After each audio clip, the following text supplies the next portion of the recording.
Assalamu alaikum wa rahmatullahi wa barakatuhu. Alhamdulillahi rabbil alamin, wassalatu wassalamu ala rasulillah wa ala alihi wa sahbihi wa man wala, amma ba'du. Ayuha almushahiduna alkiram, ndugu wapenzi watazamaji, kadhalika wanadarsa ambao mmekuwa mkizifuatilia darsa zetu, leo ni zamu ya darsa la mustalahul hadith katika kitabu cha Taisiru Mustalahul Hadith, na leo tuko katika kuelezea maratibu sahih, daraja za hadithi ambayo kwamba ni sahihi. Marra bina anna ba'd al-ulama, imetupitia ya kwamba baadhi ya wanawazuoni dhakaru asahha al-asanidi indahum, wamewahi kutaja sanadi iliyokuwa sahihi zaidi kwao. Fabinau ala dhalika, basi kwa kujengea juu ya hilo, wa ala tamakkuni baqi shuruti siha, na kwa kujengea juu ya uwezekano wa baki ya masharti mengine ya kusihi kwa hadithi, yumkinu an yuqala, inawezekana ikasemwa, anna lilhadithi sahihi maratib, ya kwamba hadithi sahihi inazo daraja. Tukianza na fungu la kwanza, fa'ala maratibihi, basi daraja yake ya juu zaidi, makana marwiyan biisnadi min asahi al-asanidi, ni ile hadithi ambayo imekuwa ni yenye kupokelewa kwa machegemezi miongoni mwa machegemezi yaliyokuwa sahihi zaidi. Na wakatoa mfano a'la maratibi, wakasema kamalik ni kama vile riwaya iliyopokelewa na Malik an Nafi'i, kutoka kwa Nafi'i, an Ibn Umar, kutoka kwa Ibn Umar. Hiyo ni a'la maratibi na ni asahul asanidi. Na pili, waduna dhalika rutbatan, na daraja iliyo ya chini ya hapo, makana marwiyan min tariqi rijal, ni ile hadithi ambayo imekuwa ni yenye kupokelewa kutokana na njia za wapokezi wa hadithi, hum adna min rijali al-isnadi al-awwal, ambao wako katika daraja ya chini zaidi kuliko wale wapokezi wa sanadi ile ya kwanza tulioitaja hapo. Na wakatoa mfano wakasema, kariwayati Hammad ibn Salama, kama vile riwaya iliyopokelewa na Hammad ibn Salama an Nafi'i, kutoka kwa Nafi, an Thabiti, kutoka kwa Thabiti, an Anas, kutoka kwa Anas. Waduna dhalika rutbatan, na daraja iliyokuwa ya chini zaidi ya hapo, makana min riwayatin, ni ile ambayo imekuwa ni yenye kupokelewa, man tahaqqaqat fihim adna ma yusdaqu alayhim wasfu thiqa, na wale ambao imethibiti kwao daraja ya chini zaidi ya kile kinachothibitishwa juu yao wasifu wa thika, yani zile sifa zinazoelezwa kwa thika, baadhi ya hizo sifa haziko juu yao. Hiyo ni ya daraja ya chini zaidi. Wakatoa mfano wakasema, kariwayati Suhailu ibn Abi Saleh, kama vile riwaya ya Suhail ibn Abi Saleh an abihi, kutoka kwa baba yake, an Abi Huraira, kutoka kwa Abu Huraira. Wa yultahaqu bihadhihi tafasil, na huambatanishwa na fafanuzi hizi, taqsimul hadithi sahihi, mgawanyo wa hadithi sahihi, ila 7 maratibi, kwenda katika daraja 7. Hadithi sahihi zimegawanyika kwenda katika daraja 7 na wamezipanga daraja ya juu na inayofuatia na inayofuatia na inayofuatia mpaka 7 wamezipanga. Daraja ya kwanza mattafaqa alayhi al-Bukhari wa Muslim, ni ile hadithi ambayo wameafikiana juu yake Imamu Bukhari na Muslim. Wa huwa a'la al-maratibi, nayo hadithi hiyo inaonekana iko katika daraja ya juu zaidi. Yani hadithi yoyote ukiona wameafikiana Bukhari na Muslim, basi jua kwamba hadithi hiyo daraja yake ni ya juu zaidi, ndio namba 1. Daraja ya pili thumma man farada bihi al-Bukhari, kisha ni ile hadithi ambayo amepwekeka nayo Imamu Bukhari, kaipokea Imamu Bukhari peke yake, hakupokea na Muslim. Hiyo ndiyo inayofuatia kwa daraja. Lakini daraja ya tatu thumma man farada bihi Muslim, kisha ni ile hadithi ambayo amepwekeka nayo Imamu Muslim, yani Imamu Muslim kaipokea peke yake, hakuipokea pamoja na Imamu Bukhari. Hiyo daraja yake ni daraja ya tatu. Lakini daraja ya 4 thumma ma kana ala shartihima wa lam yukharrijahu, kisha ni ile hadithi ambayo imekuwa ni yenye kupokelewa kwa sharti lao hao Bukhari na Muslim, lakini wakawa hawakuikhariji hadithi. Yani imepokelewa kwa sharti lao, walipokea wanawazuoni wengine kwa sharti lao, kwa sharti la Bukhari na Muslim, lakini wao Bukhari na Muslim wakawa hawakuitoa hadithi hiyo. Hiyo ni hadithi ya 4 kwa daraja.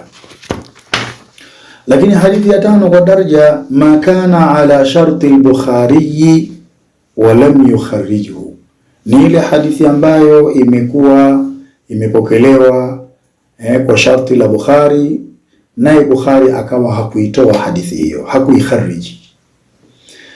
Na daraja ya 6 thumma ma kana ala sharti Muslim, kisha ni ile hadithi ambayo imekuwa ni yenye kupokelewa kwa sharti la Muslim wa lam yukharrijuhu, na yeye Imamu Muslim hakawa hakuikhariji hadithi hiyo.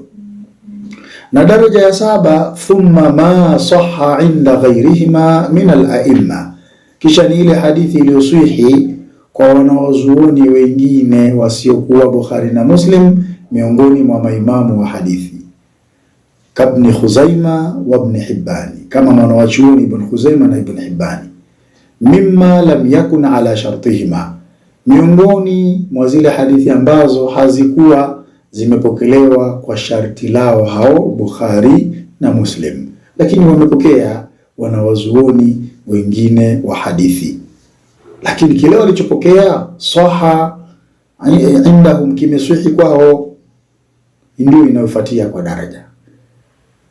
Yani hakikuwa katika Bukhari, hakikuwa katika Muslim, wala hakikuwa kwenye masharti yao, lakini kimeswihi kwa wanawazuoni wengine kama Ibn Khuzaima na Ibn Hibbani na wengine wao. Hiyo ndio inayofuatia kwa daraja ya 7.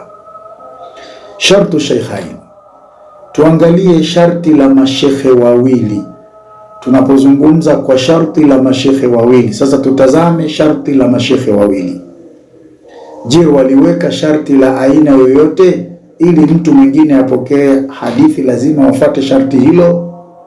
Lam yufsihi shaykhanu an sharti sharatahu au ayyanahu, hawajawahi kuweka wazi mashekhe wawili kunako sharti lolote walilolishartisha au waliloliainisha ziyadatan ala shuruti almuttafaqi alayha fi sahih, hali ya kuwa ni nyongeza juu ya masharti waliowafikiana juu yake katika hadithi sahihi. Hawajawahi kuweka wazi Bukhari na Muslim. Lakinna albahithina min alulama, lakini watafiti miongoni mwa wanawachuoni, dhahara lahum min at-tatabbu'i wal istiqra, kumedhihiri kwao kutokana na kufuatilia na kufanya utafiti, liasalibihima, kufanya utafiti na kufuatilia mbinu zao hao Bukhari na Muslim, kukadhihiri madhannahu kullu minhum, kile alichodhania kila mmoja miongoni mwao, annahu shartuhuma, kwamba kile walichokigundua ndiyo sharti yao, au shartu wahidi minhuma, au ni sharti la mmoja miongoni mwa hao maimamu wawili, Bukhari na Muslim. Yaani wanawachuoni walipofuatilia na walivyofanya utafiti wa kufuatilia mbinu za Bukhari na Muslim, ikadhihiri kwa kila mmoja kitu ambacho anadhani kuwa ni sharti waliloweka Bukhari na Muslim pindi mtu anapotaka kupokea hadithi. Walidhani hivyo. Wa ahsanu ma qila fi dhalika, na bora ya kile kilichosemwa katika hayo, anna almurada, ni kwamba kinachokusudiwa, bisharti shaykhaini, kwa sharti la mashekhe wawili, au ahadihima, au kwa sharti la mmoja wao katika hao mashekhe wawili. Kinachokusudiwa an yakuna alhadith, ni kuwa hadithi marwiya min tariqi rijali alkitabaini, iwe ni yenye kupokewa kutokana na njia za wapokezi wa hivyo vitabu viwili Bukhari na Muslim, au ahadihima, au kimojawapo katika hivyo vitabu viwili vya Bukhari na Muslim, maa muraati alkayfiyya, pamoja na kuchunga namna, allati iltazamaha shaykhan, ambazo wamezishika mashekhe wawili, fi riwayati anhum, pindi mtu anapotaka kupokea kutoka kwao. Yani nini kinachokusudiwa hapa?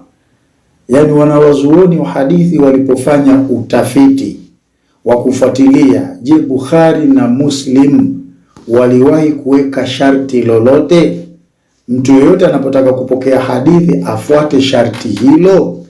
Sasa katika kufuatilia, kile walichokigundua wao ni kwamba unachotakiwa kukifanya wewe ni kuchunga ile misingi walioishika Bukhari na Muslim wanapotoa zile hadithi zao.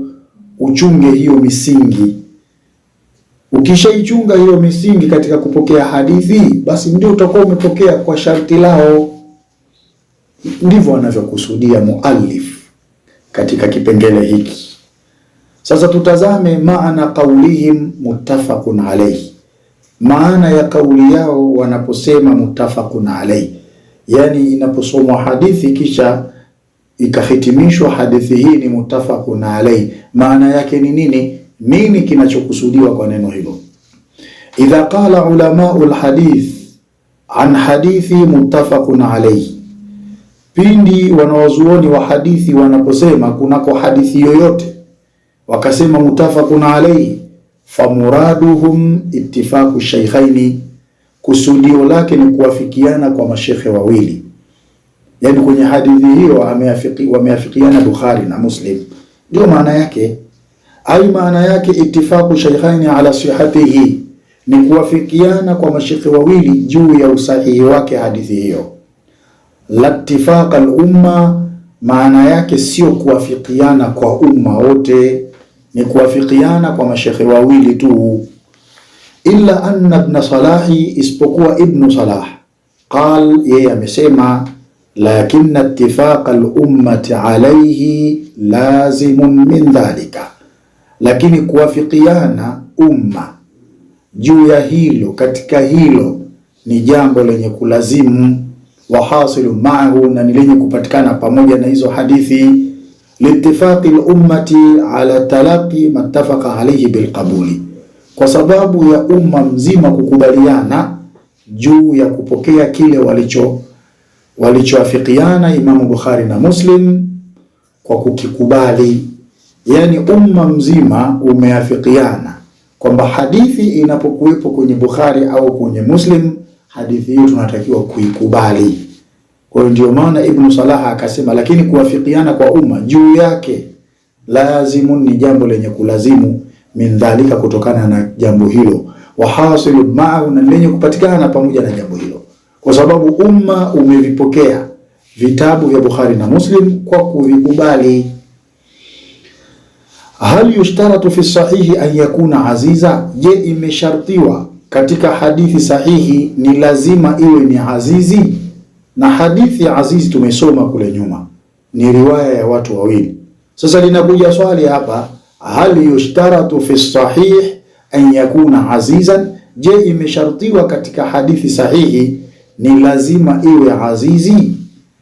As-sahihu annahu la yushtaratu fi sahihi an yakuna aziza, kauli iliyokuwa sahihi ni kwamba haikushartiwa katika hadithi sahihi ni lazima iwe aziz, haikushartiwa. Bimaana an yakuna lahu isnadani, kwa maana eti ni lazima iwe hadithi hiyo ina sanadi mbili. Liannahu yujadu fi sahihaini, kwa sababu hupatikana katika sahihi mbili. Wa ghairihima, na katika vitabu vingine visivyokuwa hivyo hupatikana nini? Ahadithun sahiha, hupatikana hadithi ambazo ni sahihi. Wa hiya gharibatun, nazo ni gharibu. Katika vitabu vingine hupatikana hadithi sahihi, nazo ni gharibu, sio lazima iwe ni aziz. Wazama baadhi ulama dhalika, na wakadai baadhi ya wanawachuoni hilo, ka Abi Ali al-Jubbani, kama vile Abi Ali al-Jubbani al-Mu'tazili, huyu ni katika madhhabi ya Mu'tazili, wal Hakim, na Imamu Hakim, wakadai kwamba ili hadithi iwe sahihi sharti iwe ni azizi, wakadai hao.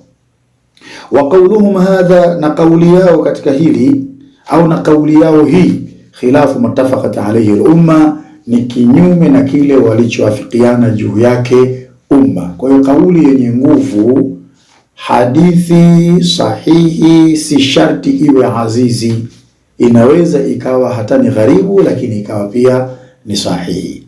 Leo tutaishia hapa, lakini kubwa zaidi, ndugu mtazamaji, usiache kusubscribe kwenye chaneli yetu Masjid Zainab TV Nyashishi, na usiache kushare katika mitandao mingine ya kijamii, ili na watu wengine waweze kupata faida.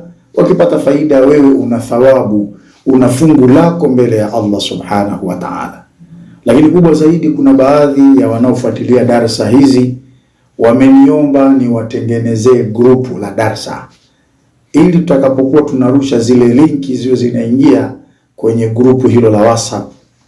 Kwa na mimi ninakubali, nitaliandaa hilo grupu, lakini litasomeka Masjid Zainab TV, ndio itakavyosomeka. Kwa kila ambaye anahitaji kuweza kufuatilia darasa hizi na kuzipata kwa urahisi, ataomba kuungwa katika grupu hiyo. Tumombe Allah subhanahu wa ta'ala tujalie tawfik, kwani yeye ni waliyu tawfiki. Wassalamu alaikum wa rahmatullahi wa barakatuh.